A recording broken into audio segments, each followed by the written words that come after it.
morning and welcome to the National Newspaper Publishers Association's Let It Be Known. For weeks, congressional negotiators have been considering folding the Journalism Competition and Preservation Act, a bill intended to support local journalism, into a larger must-pass spending bill. But as many critics pointed out, the JCPA, as it's known, would have failed to do what it aimed. In fact, it might have ended up hurting local journalism.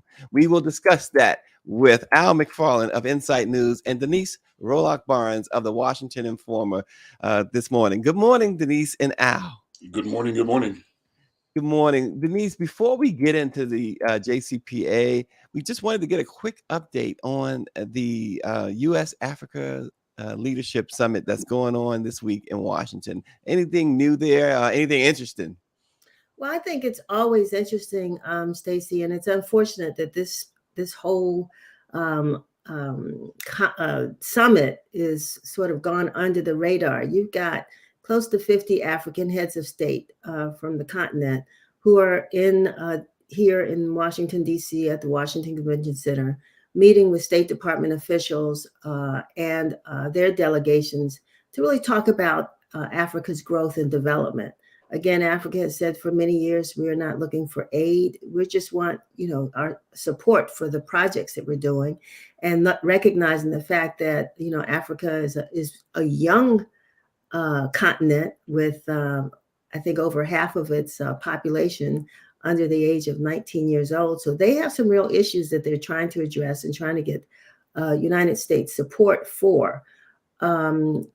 It's been sort of a list of who's who, not only locally. I know Karine Pierre at the White House, the White House press secretary, led a panel yesterday. You've had everybody from Linda Greenfield from the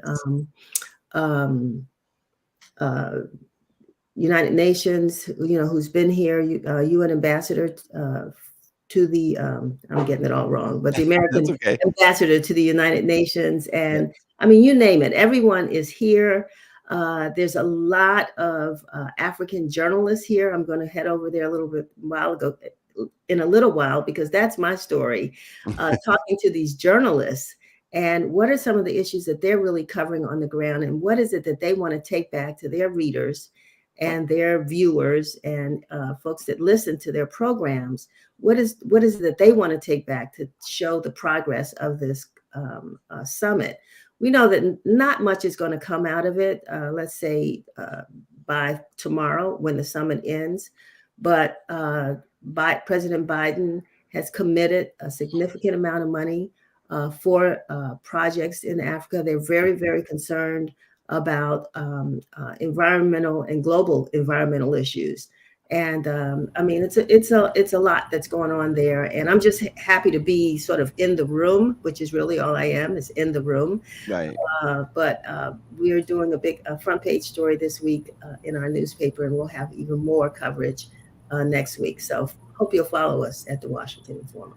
Absolutely. WashingtonInformer.com. And Washington Informer does an amazing job. Anthony Tillman with the social media as well. Al, and we're joined by the president and CEO of the National Newspaper Publishers Association, Dr. Benjamin F. Chavis Jr. Before we get to Dr. Chavis, Al, David Youngblood makes a point. He says we better get our stuff together because China is running circles around us in Africa. And that was one of the things that have already come up even before the summit started. Is this a real opportunity for the United States to kind of get in front of what China is doing in Africa? I think it's an opportunity for Black America to get in front of what Europeans and Chinese and Russians are doing in Africa. I think we're in a particular inflection point in the balance of world power and the access to availability of resources, both material, mineral resources, and in terms of the young population of Africa, human resources. Africa's got it all. In Africa, resources will mean the balance of power for the next generation or two. The question is, how do we leverage the assets we have in Africa to ensure that conferences like this are not modern iterations of the division of Africa, the spoiling of Africa for the benefit of Europeans and of Chinese. And so I think that we as Africans in the West have to leverage our position, our knowledge, our information systems to contextualize this conference, the history, and the futures that we can imagine that advantage our people. So it's a big deal. I think Denise said it's under the radar, and that's unfortunate, but we've got to turn it up. So Denise, I'm glad you're there. Yeah, absolutely. Denise has a whole staff there. Dr. Chavis, the president said is set to announce anyway that he will do a tour of several African nations next summer. Doc, how important is that to really kickstart new relations between the U.S. and Africa?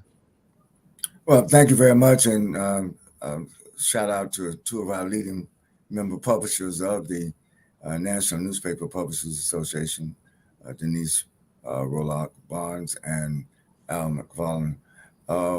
I think that the Africa Summit, the U.S. Africa Summit, is an opportunity, but it's also a responsibility for African Americans, as Al and Denise have indicated, that we have to be much more involved proactively.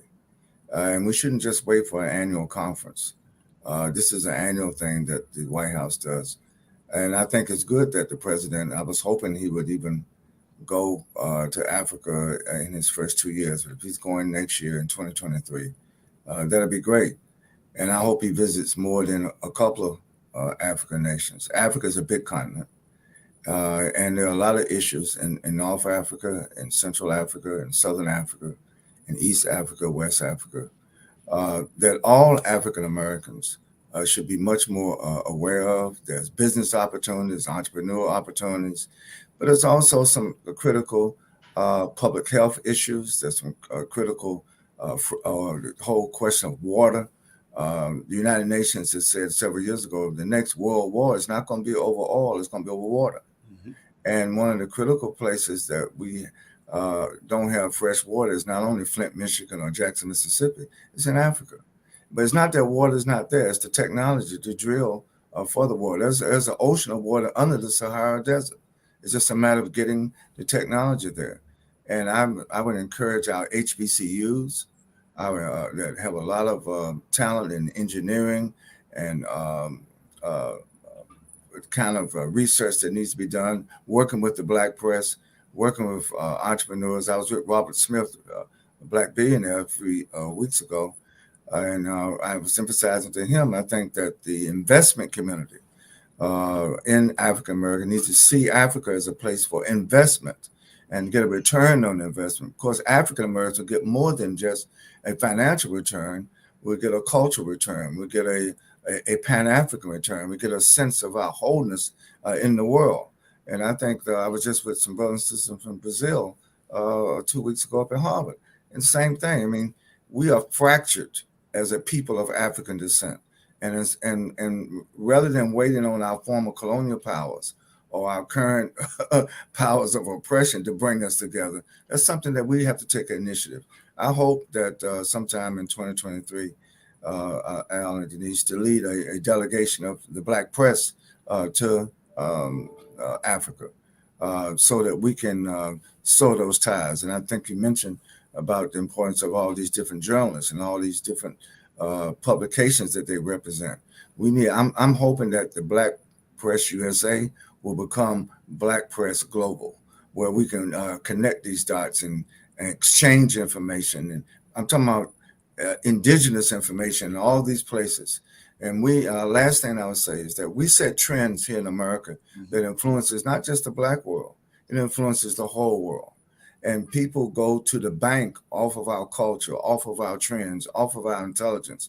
We need to start going to the bank unapologetically in a wealth creation for brothers and sisters in Africa, but also brothers and sisters here in the United States and throughout the diaspora where people of African descent are. Next year is the last year of the decade from 2014 to 2024. It was supposed to be a decade of people of African descent, but a lot of people, even though it's going on for 10 years, a lot of African Americans still don't know that for the last 10 years, there was supposed to be an international focus on people of African descent. Well, Dr. Davis, David Youngblood said, make sure you include him in that delegation to Africa. Let's talk about the Journalism Competition and Preservation Act. That is something that it caught my attention. I know it caught all of you. You're the publishers, Denise and Al. Dr. Chavis did write an op-ed about it. What it does, it would attempt to subsidize dying news brands by creating a type of link tax on social platforms.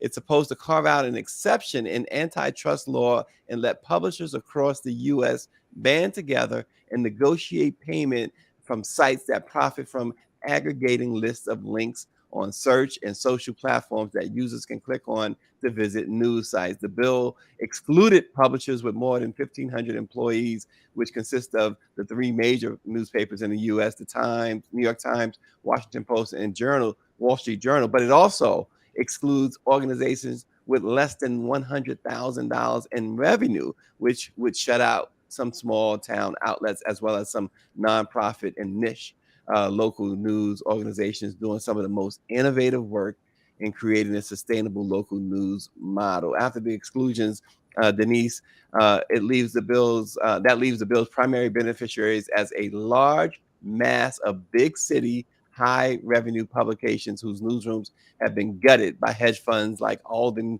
Global, which now owns 51% of U.S. newspapers. Well, Stacey, this is an ongoing attempt, I think, one, to get equity for our publications. I know NNPA a few years back, went to the Hill, tried to did get actually a report on the disparities in ad dollars from the federal government and what we thought Congress could do to address that issue.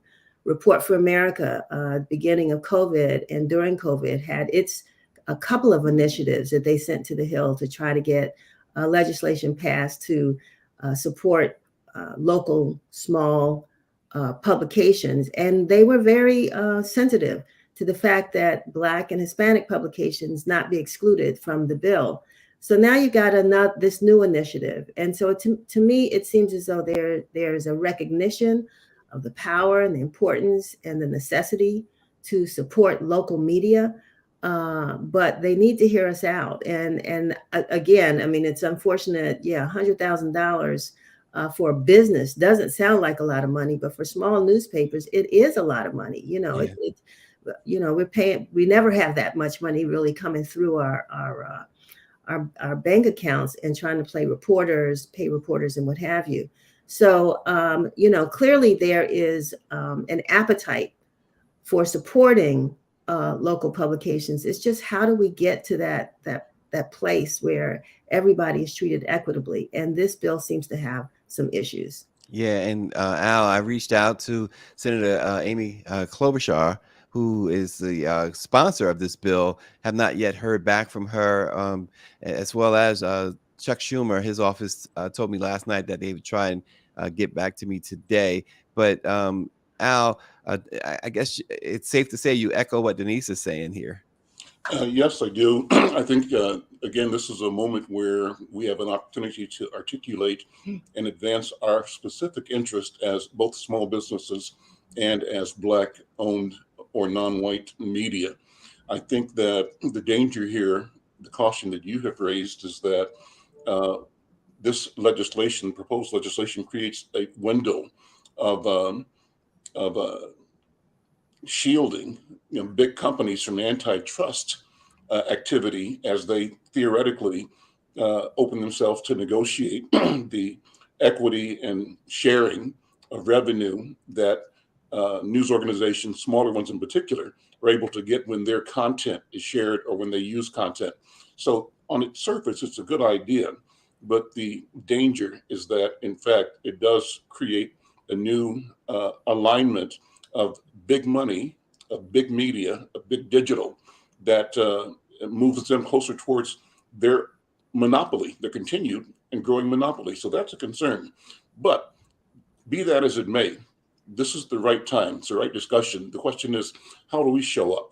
And what do we say? And how do we leverage this? I think we have an obligation and a duty, Dr. Chavis, to come to the table and say, yeah, but.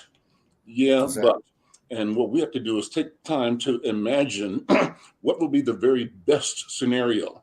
How much money do our communities need? Do we deserve? Can we get out of this realignment of relationships? We have to articulate our interest and pursue them and negotiate them in this arena. If we don't, we'll be, as we always have too often, getting what they've decided they want to do, and that's crumbs for us and money for them. I say this all the time: we get the misery, they get the money, right? So we get caught in the misery flow of decrying once again our exclusion and our disadvantage. But we can change that. We change it now by being proactive. And this conversation, this discussion, is one of the modalities for asserting that change in how we assemble and project and attain our interest in the marketplace. Yeah, and Dr. Chavis, the nonprofit Public Knowledge released a statement right after your op-ed, and this is what they had to say. They said this bill is also a threat to content moderation. The bill allows publishers to sue Facebook or Google for taking down content that the platforms find offensive or contrary to their community standards. And we know just saying the word Black sometimes they consider offensive, so they'll remove it. And with the most recent amendment proposed by Senator Ted Cruz, harmful misinformation, networked disinformation, and hate speech will be even harder to police under this bill, and that is by design. The bill will not save local journalism. Instead, it will make a few billionaires even wealthier at the expense of a healthy and open internet and information environment for all of us. Well, thank you. And, my responsibility at the NNPA is to look at the whole landscape every day, every hour, every second, and to make sure that the interests of the Black press are articulated, are represented, and are protected, and are enshrined in any bill that the Congress is going to ultimately pass. Now, I want to say something good about Senator Gorbachev. She's a progressive. She's been with us. And to her credit, she sponsored a bill that had great intentions. But unfortunately, there's sometimes unintended consequences of people who are trying to do good. And the flaw in this bill was, one, the framers of the bill did not talk to the Black press. They talked to some researchers who had done some limited research on the Black press. And when I began to read some of the research studies that went into the formation of the bill, it was all stereotypical. It was even condescending, paternalistic, and even some, I have to tell you, Al and Denise, even some African-American researchers at some of these non-HBCU universities were making disparaging comments on the record about the Black press. Mm-hmm. Saying that we were antiquated, that we were out of touch, and that funding these other mainstream papers would enable them to do what the Black press is not doing. Of course, I took exception to that. And then they went back and made some changes in the bill, because at first there wasn't a $100,000 threshold. It was even larger. This is a bill that was put together by mainstream media. And then when we started calling questions about it, we got to do something to make sure that we, pretensively include more newspapers. And so, no. But the good news is, because we wrote that op-ed, this bill was attached to the Defense Authorization Bill, which is getting ready to be voted on. Last week, it was taken out because they heard from the Black press of America. And so now we have an opportunity to go back to the negotiating on it. I guarantee you, after the first of the year, we're going to hear directly from Senator Gorbachev's office and all the others who thought that this was going to get a way through. And of course, they have now the bill reconciled to keep the government going under the Authorization Act. So I think that we have to be cognizant, aware of all these public policy issues. I do salute the Biden-Harris administration for making equity a priority value in their administration. So it's not only on this bill, all bills that the president signs, he has asked his White House staff and asked Senator Schumer on the Senate side, and now Hakeem Jeffers on the House side to make sure that equity is, and by equity I mean not just inclusive, but equity, economic equity. See, equity has economic consequences, you know, and a lot of times people make reference to people of color, make reference to minorities, quote unquote, or reference to what they call underserved communities, underserved businesses. You know, we get tucked in there. But the thing is, if you look at the fine print, a lot of times people who are intended to do something good for us hurt us because they're doing it from a paternalistic perspective. They don't allow us at the table to the last minute. And then we have to do things like I had to do with the op-ed. You know, and quite frankly, I know I made some Democrats very angry by writing the op-ed, but I had no other choice because at the end of the day, my job at the NMPA is to promote, to protect, to ensure, and to help make sure that my newspapers, our newspapers, get the advertising revenue, get the opportunities. And if the tech companies are going to start sharing revenue, I want to make sure that our publications are not left out. That's my job. And Denise, you mentioned earlier about the delegation of the Black press that went to Capitol Hill and got the GAO report. And we know that DC Delegate Eleanor Holmes Norton has been a champion of trying to, if not level the playing field as far as advertising in the Black press, certainly trying to bring us into the 21st century as far as the type of monies that are made available by the federal government. Denise, it's always been a struggle for Black newspapers. You know, you don't remind me, Stacey. but yet you find a way. Al finds a way, and our other publications find a way to make sure that you're not only delivering news, but information that's vital to our community. What keeps the fight? What keeps that fire burning, Denise? Well, if not us, you know, who would do this, right? We recognize that there are a lot of issues. I mean, this whole summit we just talked about a few minutes ago, you know, we can't wait for information to be given to us. We really have to go out and seek it, and we have to help to inform our communities about the things that really impact our communities. We have to tell those stories. People are living their lives, and when they take that moment to pick up the newspaper or go online right now, which they can for most of our publications, and read our digital editions and what have you.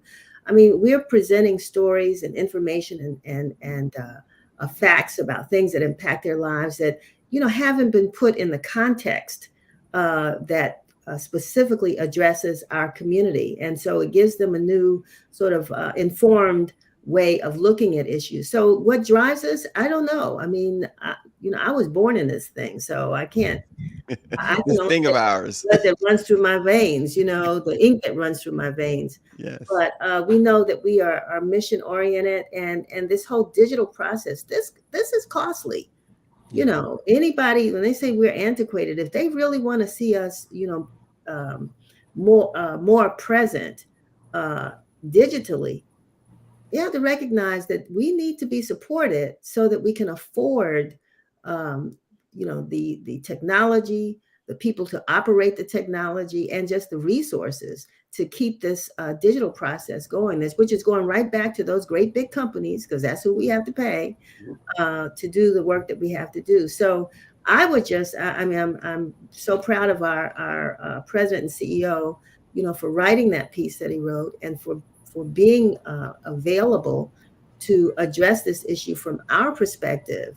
And it is my hope, just like the summit hasn't met with the president, these African leaders haven't met with a U.S. president since 2017, because, you know, the past president did not invite them here. And We, as an organization, haven't had a chance to meet with the Congressional Black Caucus. We've got some dynamic leaders that are coming into that organization who need to know about us and our issues.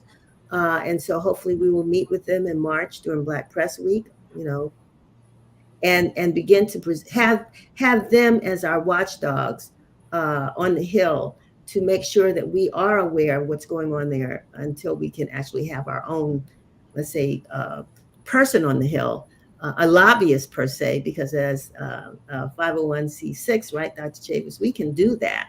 So, that way stuff won't, get under the radar, and our voices will continue to be heard.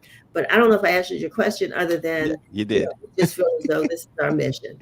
Well, and there's a snapshot there of Dr. Chavis's op-ed, that you see it in the Madison Times. Al McFarlane, Insight News. So you heard Denise talk about the potential of having a lobbyist. We talked about something big like that, to even something like Dr. Chavis's op-ed that and his being in front of this issue.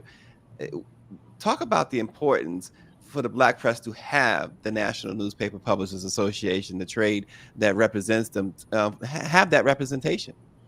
Well, it's critical. I think the history, the legacy of the Black press of America is one that's powerful and undeniable. Without it, we as owners, as business leaders, don't have the strength individually, but collectively we have more bargaining power, more presence, and we provide a critical service for our people. The service we provide not only is reporting on what's happening in our neighborhood with our churches and our small businesses and our children and teachers, but also showing that the discussions we have locally are part of a fabric of discussion that's national and that's global. Part of the challenge, and I think we continue to rise to the challenge, is creating a public mind in the Black world that allows us to envision change, opportunity, desire, a story, a narrative in which our people win. And we have the power to say that winning for us might not be what they call winning. We can define the power of definition is what we have. It's what we do as newspaper owners. But we can define winning in a way that the Europeans have not, that ultimately allows us to pursue what we call freedom. I believe that our freedom is a freedom that all human beings will enjoy. That's who we have been and who we are. But we're on point, I think, as an organization and as owners and as business leaders in keeping the voice of our people alive. It's important that we not allow ourselves to be marginalized, to be defined as an afterthought or a part of a minority or anything else. I think we have to really go to the market loudly, consistently, and confidently, declaring that we have, and that our truth is a truth for humanity, for today and for the future, that it has been. We are the ones that shaped the brought meaning to the idea, this experiment called democracy. It didn't exist but for our work as people that were enslaved, right, who always fought for freedom. So we've been the spear of making these grand ideas real and realizable. Yeah, and Dr. Chavis, before I turn it over to you, as we about to close out, a couple of quick comments. One from David Youngblood, and one from Paris Brown of the Baltimore Times. David says Robert Smith can underwrite a foundation focused on digital transformation in Black media, similar to the Knight Foundation. And Paris Brown of the Baltimore Times asks, "Are we, the NMPA, planning to rally now to contact our respective congressional leaders now to make them aware of the issues in this proposed bill?" The answer is yes to both. And I think, listen, we winding up 2022. We should go into 2023 much more optimistic. There are signs now that the American economy is not going to go into a recession. Inflation went down by the announcement yesterday. We are poised, but we have to be engaged at all levels, not only at the federal level, also the state level and the municipal level. The Black press has a great future, but I think, as our publicists have said this morning, it requires all of us to be proactive, not just reactive. So yes, we're going to follow this legislation. We're going to make sure that it's inclusive and that our interests are protected. On the other hand, Denise and Al, I'm going to make sure we start collecting this information of all these journalists that are here from all over the African world. We need to strengthen our contact. So, Stacey, I'm going to use my concluding remarks so you can break some new news here on Let It Be Known.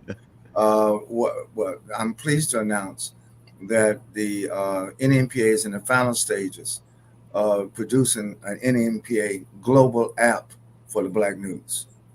And I say domestic, I say global, because in the marketplace today, business is global. And these contacts with the Black press in Nigeria, the Black press in South Africa, the Black press in Brazil, the Black press in the Caribbean, the Black press in America, the Black press in Canada, all over the world. The Black press, we have Black press in Russia. We have Black press in China, in Asia, in Indonesia, and all over the world. Our lack of connectedness. So this app is not only going to help us to distribute our content, but enable us to do business. You'll hear more about it in 2023, but we're breaking the news on Let It Be Known in 2022. Well, one of a small piece, Doc. I guess you'll save this for another time. Dr. Chavis did have a private conversation, a brief one, but a private conversation with President Biden. I guess he'll tell us more about it at another time. Last night, got a couple of things into his ear, and hopefully it will benefit the Black press going forward. Absolutely. Denise, we're looking forward to more great stuff from the summit. I was going to say conference, but the summit. Right. And speaking of conferences, February is coming right up, and we'll be in Puerto Rico. The NNPA will be in Puerto Rico for the Midwinter Conference. Hopefully, everyone is looking forward to that, as we are. And one last thing for you, Al. Michelle Madison says, I try to take my lunch break in order to view Conversations with Al McFarlane. It's an informative show. So, Al, you got fans everywhere. Thank you. Thank you. Brown, if I can just throw something in really quick, because I thought about it with Al, and we just had the opportunity to interview the 9-year-old who is one of the leading actors in the movie Emancipation, featuring Will Smith. If you have not seen it, see it. Okay. See it. No matter how you feel about our brother Will, see Emancipation. It's quite an inspiring story. Look, Will Smith, don't agree with what he did at the Oscars. We all make mistakes, but that guy, there's not too many more talented people than Will Smith. So if you don't want to see a Will Smith movie just because of the Oscars thing, shame on you, in my view. Look, also Win TV. Watch Win TV on Fridays at noon. Denise is there every Friday. She's hosting Win TV, and they always have some great stuff, especially if you're in the DC, if you are interested in DC news, but also she does some national stuff too. And sometimes she even invites me to come on, but it's not often, but it happens. We'll fix that in 2023. Thank you all for watching. All right. Absolutely. Thank you all for watching. Let It Be Known. Thanks, Dr. Chavis. Keep up the great work. Al McFarlane, and of course, Denise Rolark Barnes, the historic Washington Informer. Thank you all. We'll see you tomorrow. Thank you, sir.